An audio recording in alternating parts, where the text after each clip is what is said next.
Good morning everyone, here from the country of Tunisia in North Africa, which is a new country for us. Previously in North Africa we visited both Egypt once and Morocco twice, and now we're finally visiting Tunisia, which is a country that we've heard very good things about. And we're staying on the coast in a place called La Marsa, which is one of the popular beach destinations here in Tunisia. It's very close to the capital, Tunis, which we'll be showing in this video. And we're staying at a really nice apartment. This is $64, so the living room and the kitchen is all together. We've been doing some cooking here, and we also have a nice balcony. So we're very close to the beach, about a 2-3 minute walk, and you're on the beach there. The beautiful Mediterranean Sea, miss those shades of blue. And then the bedroom is through this way. Also got a little balcony here. Carl's got a nice view. And yeah, the bed's a really nice size. Got the cupboards, and it comes with an AC. We've been having to use that for the heater because we're actually here in the winter, January. And then the bathroom is also really nice and spacious. And we booked this apartment on Expedia once again, which is an online platform where you can book things like accommodations, flights, car rentals and other things. And we've actually been using Expedia since we started traveling, even before we started this channel even. And yeah, we've been able to book some of our favorite places throughout the world. And Expedia has a cool feature called travel shops, where we're able to share the accommodations that we stay. And travel shops are customized storefronts of curated travel pics across Expedia. And inside our travel shop, we have different hotel collections. There is one for our favorite accommodations in the world, including some of the most beautiful islands and resorts that we've stayed. We have another hotel collection for budget accommodations that includes some cheap hotels and also hotels that offer very good value for money. And now we have a new collection for our stays in 2025. So make sure to check out our travel shop in the link in the video description below, where you can find our collections featuring this and other nice accommodations that we stay in throughout the world.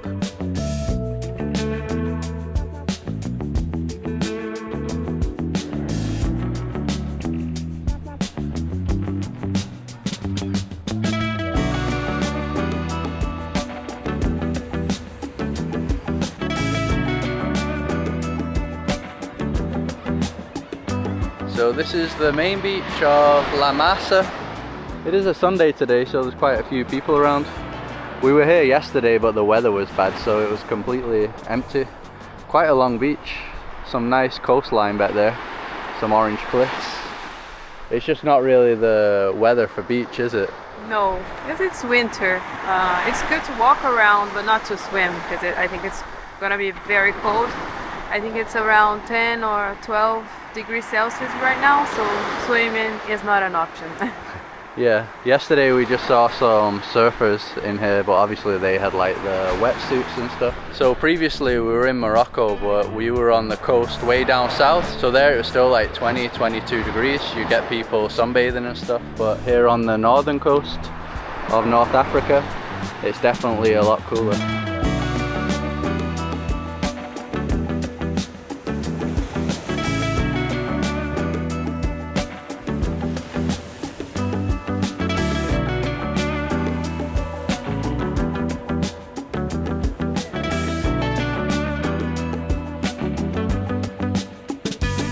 So we just came from Essaouira in Morocco, and it's kind of similar here because everything's white and blue, just like Essaouira.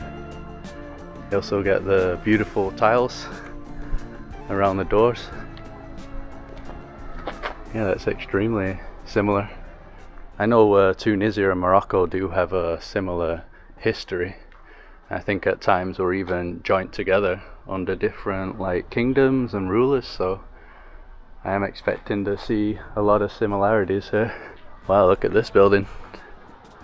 Complete ruin. Even there though, you can see some really cool kind of arches on the windows, the balcony. But overall it does seem to be more of a modern place. Lots of apartments here. Yeah, and there's lots of like cafes and restaurants. So it definitely seems like a nice place to stay from what we've seen so far.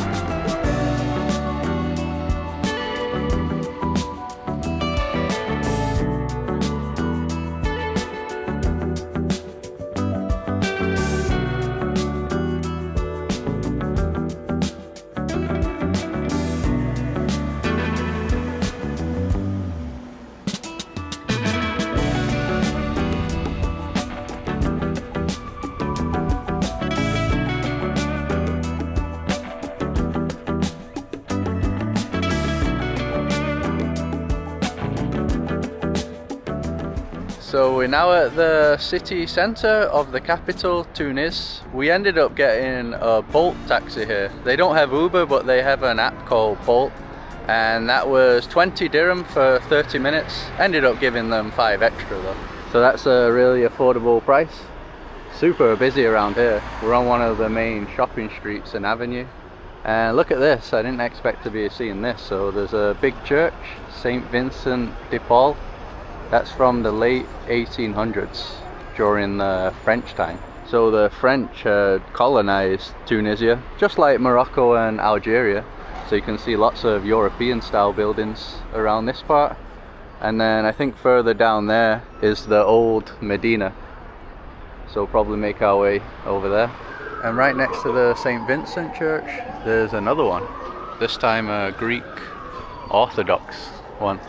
I don't know how old that one is though.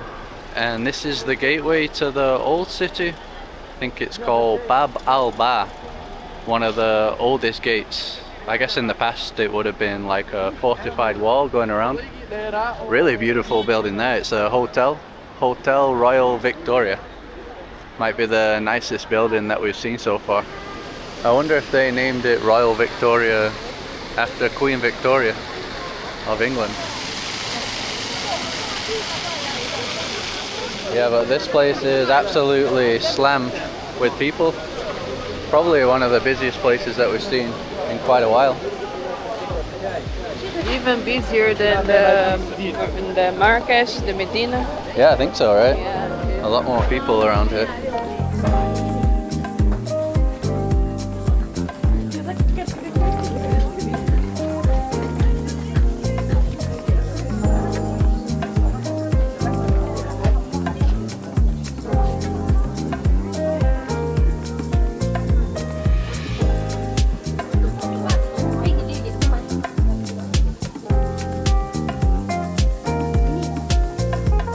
So we found this really cool restaurant in the Medina.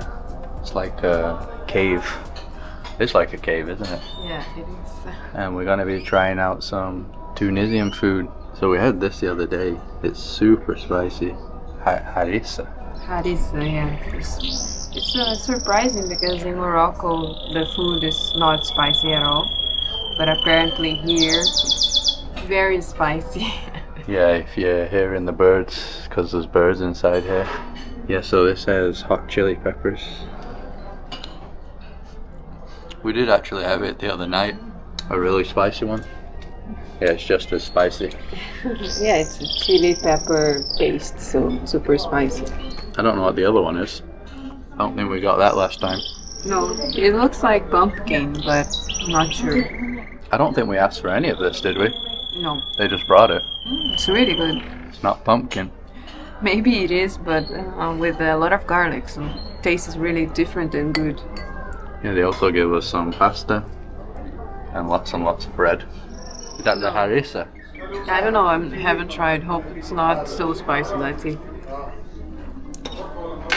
Just tomato sauce. Okay. It is spicy. It's actually very spicy. Maybe it is harissa then. I think it's mixed with tomato sauce, yeah. Super spicy. So the food is looking amazing. I got this dish called oja. Has olives in there. Has egg, which I can't eat, but it's separated, so I'm okay. So the meat is actually spicy lamb sausage. It's absolutely delicious. I think they call it merguez. Lots of tomato, onions, herbs. Yeah, all sorts. Really delicious though. A lot of flavour. And then Carol went for the fish. Really good too. What's that over there? I don't know, I haven't tried it yet. Looks like potato. Yeah, potato with a lot of spices. Yeah, they literally put spice in everything. And what did you say this was called? Brick? Yeah, I'm not sure how they pronounce it, but it's written for us, brick. And it's a very famous dish here. It's like a pastry thing with tuna inside. I think that's gonna be my favorite Tunisian food. Oh, this one? Yeah. The brick. Is it only tuna? No, there's egg inside, so I'll have to eat it all by myself. Oh, poor Carol. So that was the name of the restaurant. If you're looking for it, Restaurant La Jebieni. Don't know how you pronounce that. So just 36 dinars. Yeah. Like around $11. Very affordable. I was looking for some restaurants around this area, and there were some that were very touristic, so the prices were like 30, 35 for one meal. And here we got everything for that, and the food was amazing. And we got 2 drinks. Yeah. So that's a really good price, and you're eating in a local restaurant. So. In a cave. Yeah.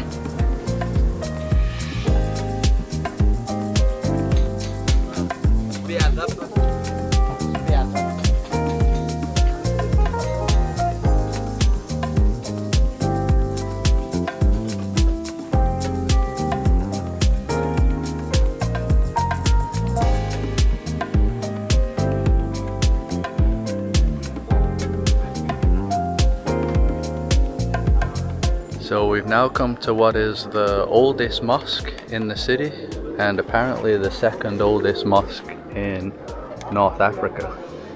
I think it's North Africa, it might even be all of Africa. It's called Zaytuna or Zaytuna, I'm not sure how you pronounce it.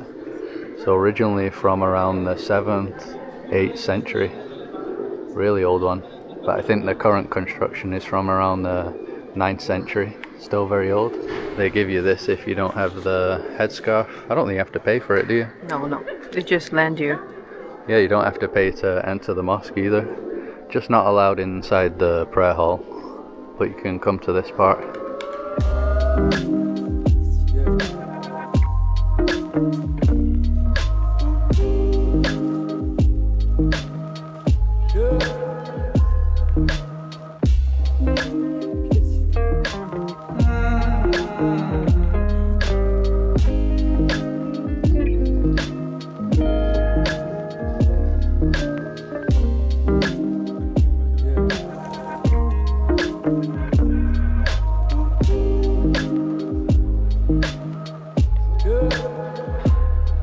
So now we've come onto this rooftop in the Medina on top of a cafe.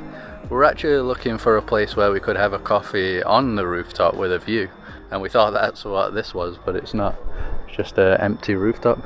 There are all these chairs here though, so I don't know if at some time of the day they put the chairs and tables out, but still, look at this view of the mosque that we just went to. The perfect shot of the minaret. But I think that's the famous restaurant, rooftop restaurant, that when you search for Tunisia, there's always that famous picture with the tiles, and I think that's the place. Yeah, I think it's that one over there. I don't know if you have to pay to go in that one, maybe. But looking around here, I don't actually see any rooftop places. It's all empty rooftops.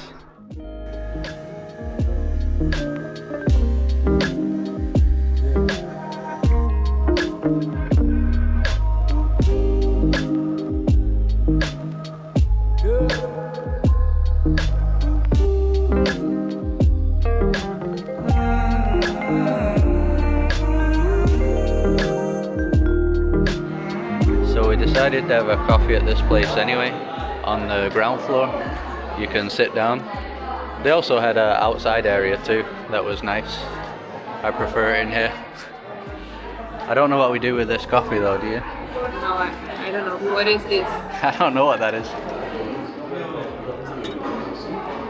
It's water. Water? Yeah.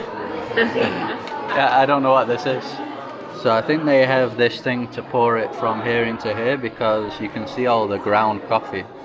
Basically like Turkish style coffee. That's how they do it in Turkey, right? Yeah, I think this is called Turkish coffee. Yeah, I don't know if over here in Tunisia they always have like Turkish style coffee or if it's just this place. Let us know in the comment section. Strong.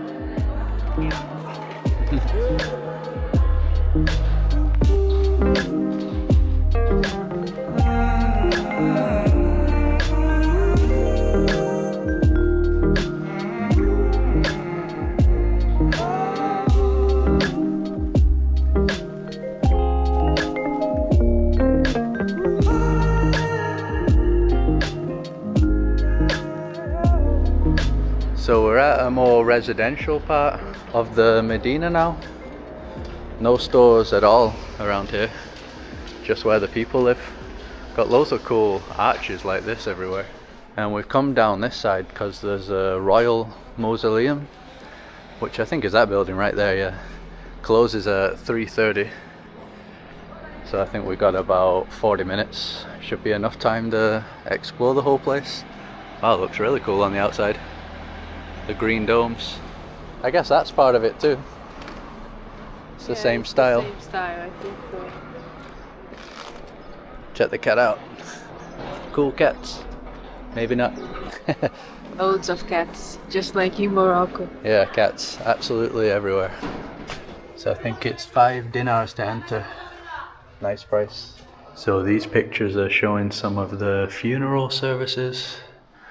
This one for the princess, Khadija. I think this one is for the monarch too. They call him the Bey of Tunis. We weren't originally planning on coming here, so I wasn't able to read much about it. I think these are already coffins, aren't they? I think so, looks like it. In this room also, all of the enthroned beys. Wow, so many of them.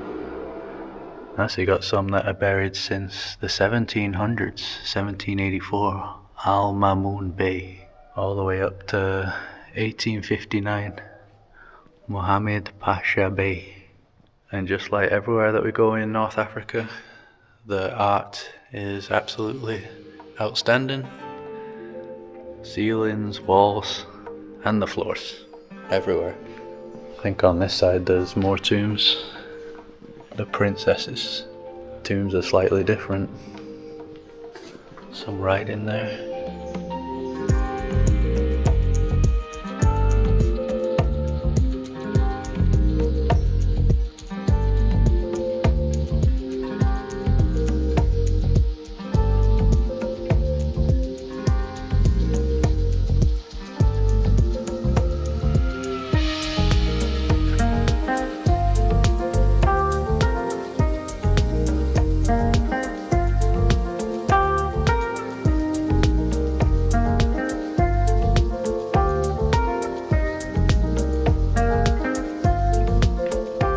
Does it say why the dynasty ended? Oh, because of the proclamation of the Republic. Is that how you say in English? Yeah, I think so. Yeah. When it became a republic, so it ended. The royal family ended. Yeah. And that's the founder, Ali El Turki, 12th of July 1705. Mentions here that on September the 15th, 1574, the Turks, under the command of Sinan Pasha, drove the Spaniards out of Tunis and deposed the last Hafsid Sultan. So I guess the family were actually Turks then, by the look of it.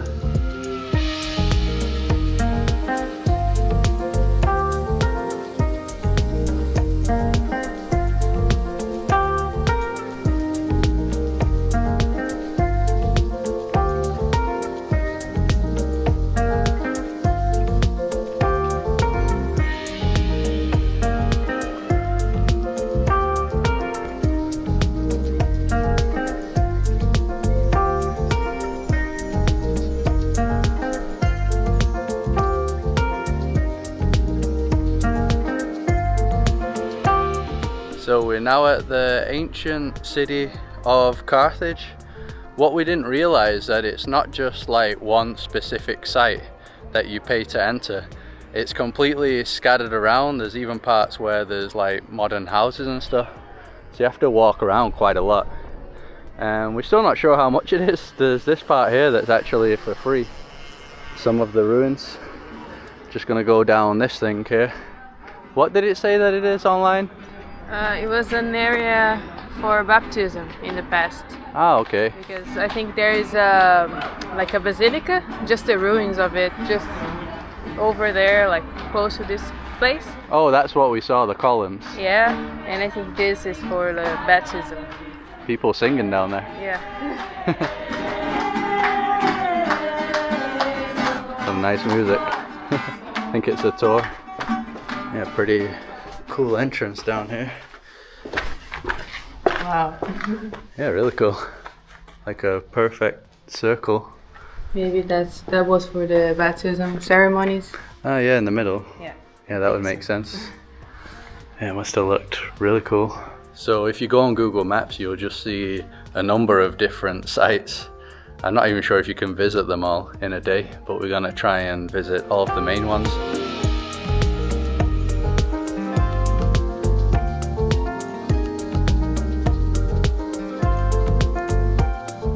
So this was the site of an old theatre. Just rubble right now. I think there are gonna be some more complete ones, better than this. This is mainly just some rocks on the floor, right next to a modern mosque. So Carthage was originally founded in 9th century BC, a really ancient city, by the Phoenicians, whose home base was mainly around like Lebanon. We've actually been to some Phoenician sites over there, like Byblos, which was really impressive.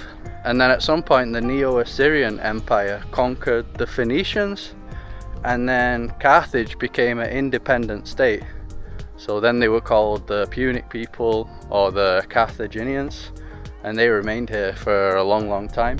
And it remained under the rule of the Carthaginians until 146 BC, which is when the Romans conquered here. And from what I read, the Romans completely destroyed everything and then rebuilt the city. So the majority of the things that we're seeing here right now is actually Roman. It's not Phoenician or Carthaginian.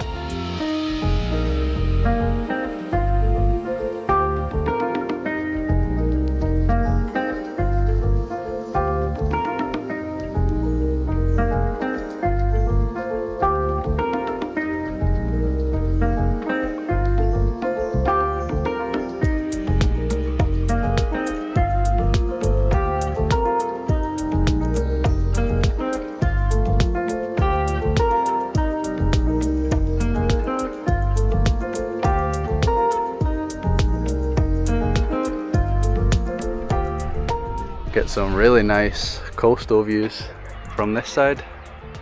Almost looks like there's a volcano over there. I think these are the Roman villas. Yeah, according to Google Maps, yeah, the Roman Villas district. And apparently there are some mosaics that we can check out. I think those are the mosaics. Yeah, over there seems to be some statues too. So after the Romans conquered here, this ended up being like the center of their North African province, and it was one of the biggest cities in the Roman Western Empire. At its peak, around 500,000 people living around here. Yeah, these were some of the mosaics.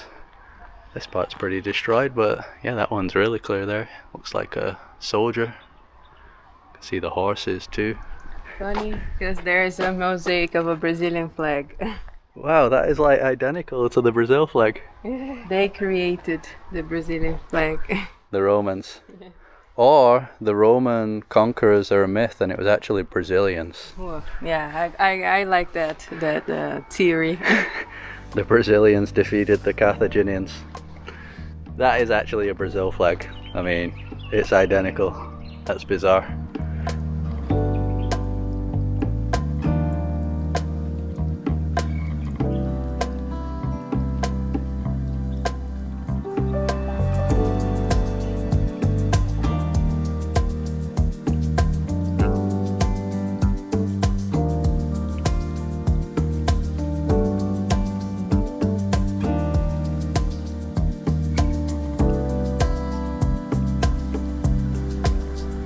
So it turns out that you do have to pay to go to the villas.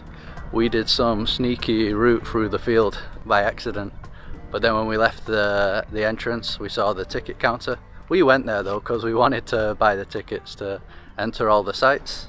So it's really good price, just 12 dinars, and then it lists all the different places that you can visit. You can see they kind of like stamp off the one that you visited already, Roman villas. Now we're going to the amphitheater. So this is what I was talking about before. There's literally like buildings and houses everywhere. But I'm guessing this was all part of Carthage too, underneath the road. Maybe there's still things, but they've built so many houses, and like very nice houses, like very fancy ones. Maybe it's a like rich area. Yeah, it looks like it. Some of these look kind of like mansions. Here we've got the ticket stamper, 2 entrances. Thank you. So this is one of the amphitheaters.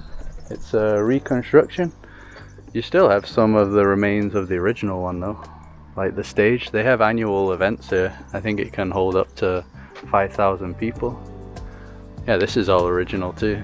I think this is called the theater, and the other one is the amphitheater. The Roman amphitheater, the other one. The other one, which we don't know if we're gonna have time to visit, but we want to visit. Yeah, we'll see. This looks like it might have been one of the old entrances.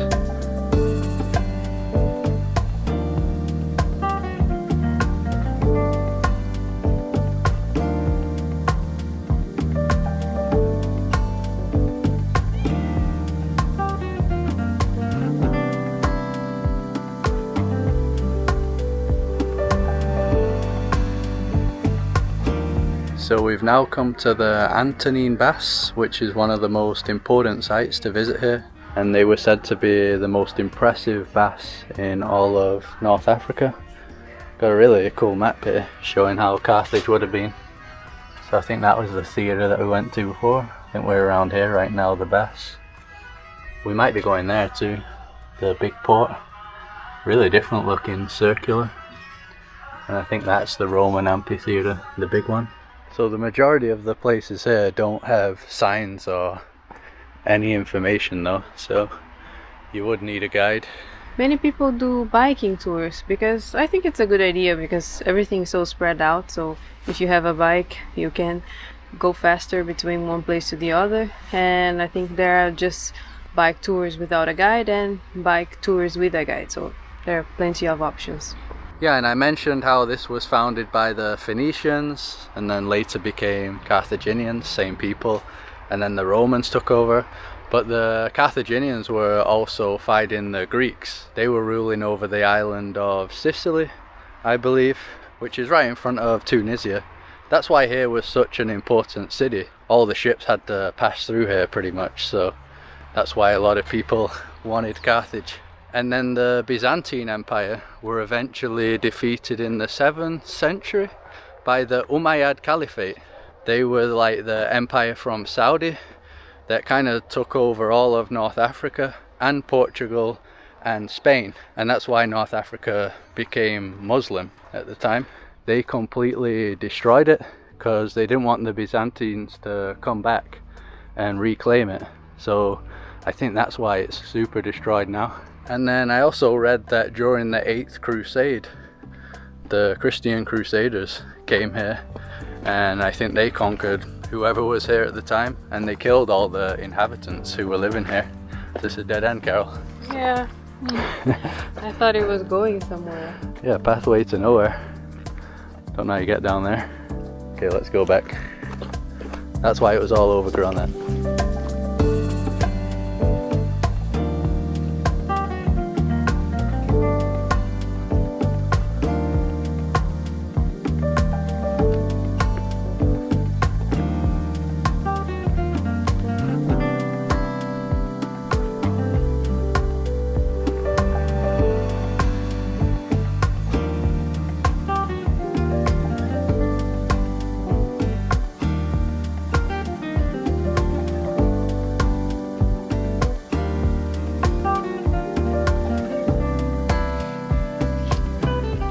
Alright, and these are the baths right on the seafront. Antonine Baths cross section. Yeah, there's still quite a lot to see here. Probably one of the most complete things that we've seen so far. So the sign here says that the Antonine Imperial Baths built in the reign of the emperors Hadrian and Antonin. So that's why it has that name. 2nd century AD. Some people in the reviews said that there wasn't much to see at this site, but there's actually quite a lot, I think. I wasn't even expecting to see buildings like this from the photos that I saw. Really cool with all the arches. Maybe if you're someone that's really not interested in history, you might find this boring, but yeah, to me it's pretty insane, especially knowing how long ago it was all built.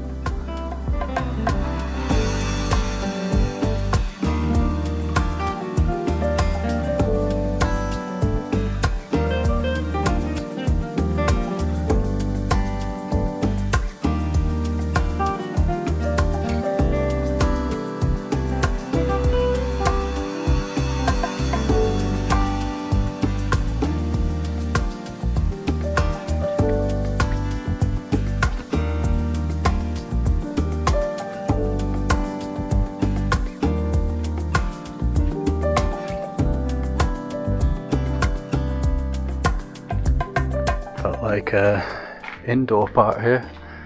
Still has the roof. Yeah, it's pretty wacky how big this bathing complex is. You can see why it's considered to be the most impressive one in North Africa. Must be one of the most impressive ones in the world even. Roman ones. Pretty bizarre that there's just like nobody around at all. I've lost Carol. Where you at? What? Over here. Oh, there's more. Yeah, there is. It just keeps going on and on. Yeah, it's really, really impressive. Imagine people like here, I don't know, having massages or just like a bath, I don't know, steam and stuff. It looks kind of like a seat, doesn't it? Yeah, it does. Wow, look at this part too.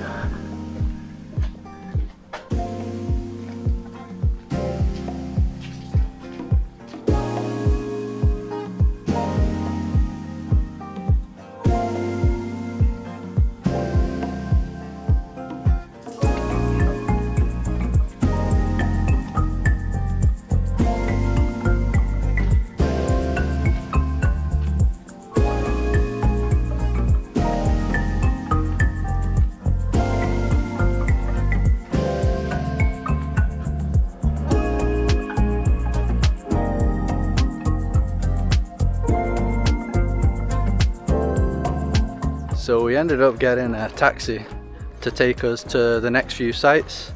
The guy's charging 50, 3 different stops, and also to take us back home to La Marsa, so pretty good deal. And now we've come to the historic Punic port, which I showed in the image before, the cool, unique circular one.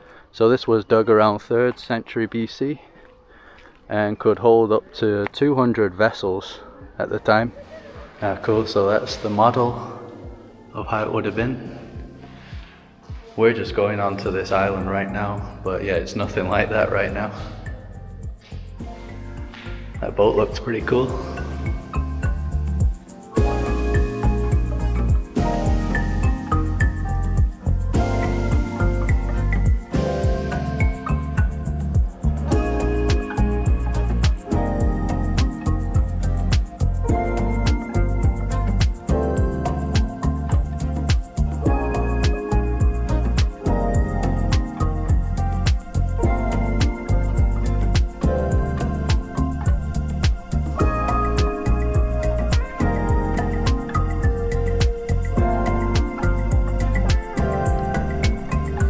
So now we're on that hill.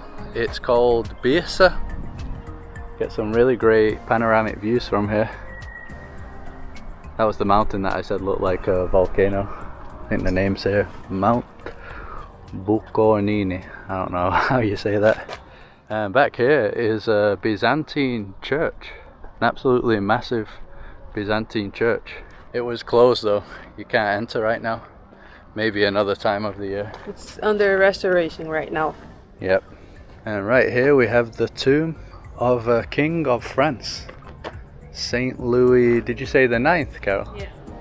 Saint Louis the 9th. Almost looks like an Egyptian thing, the design.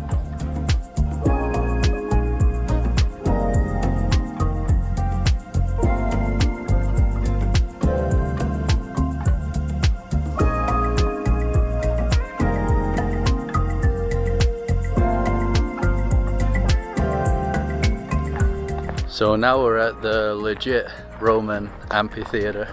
So I guess at the time this would have been like a Colosseum, kind of like you have in Rome. It once was one of the biggest amphitheaters in the Roman Empire. Could hold up to 36,000 people. We're going to be going to that other one, what's it called, El Gem. Yeah, that's supposed to be a very impressive site because it's still standing pretty much. It looks like the Colosseum of Rome, Yeah, a mini version. Very excited to that. And just a few weeks ago we watched the movie Gladiator. Gladiator, yeah. And they're in North Africa too, in the Colosseums. Maybe it was Carthage. Yeah, I think so, probably. Yeah, I don't think it ever mentions the city, but it did seem to be based on a place like this in Tunisia.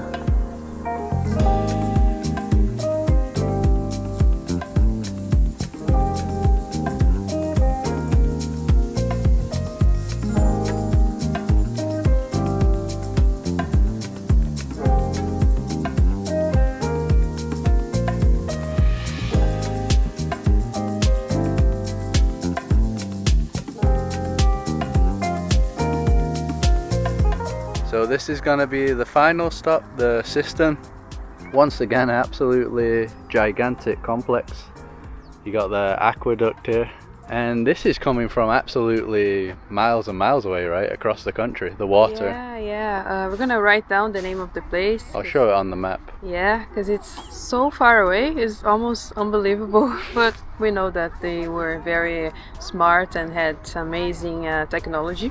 Romans were high tech. Yeah, so they brought the mineral water from that place in the mountains until this area for the Carthage people to use in this area. I mean, from here it would have gone to the baths too. Yeah, they have a system to take the water from the cistern here to the baths and to the city. It's crazy.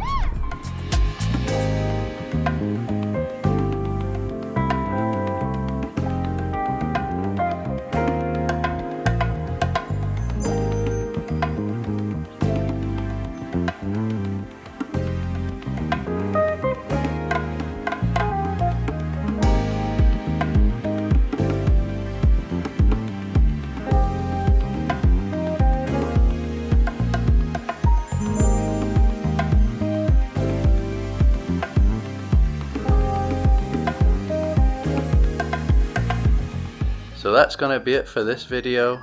An absolutely incredible first few days here in Tunisia. Just so fascinating, all the amazing history and beautiful sights. So much to see, so much to take in. And also the prices are very reasonable, as you saw, especially like the entry fees to the places. There's no exaggerated prices for tourists or anything.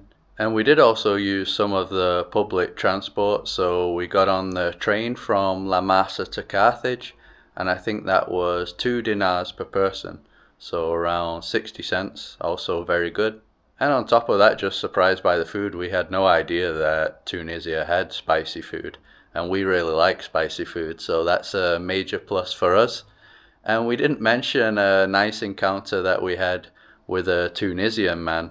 It was actually on the plane from Morocco to Tunisia. I was sat next to him and I began talking to him, and he was giving us tips about things to do in Tunisia. And then he mentioned that he wanted to go with us to the front of the airport so that we wouldn't get scammed by the taxi driver. Because as you know, in many countries throughout the world, usually the taxi drivers at the airports are the worst for scams.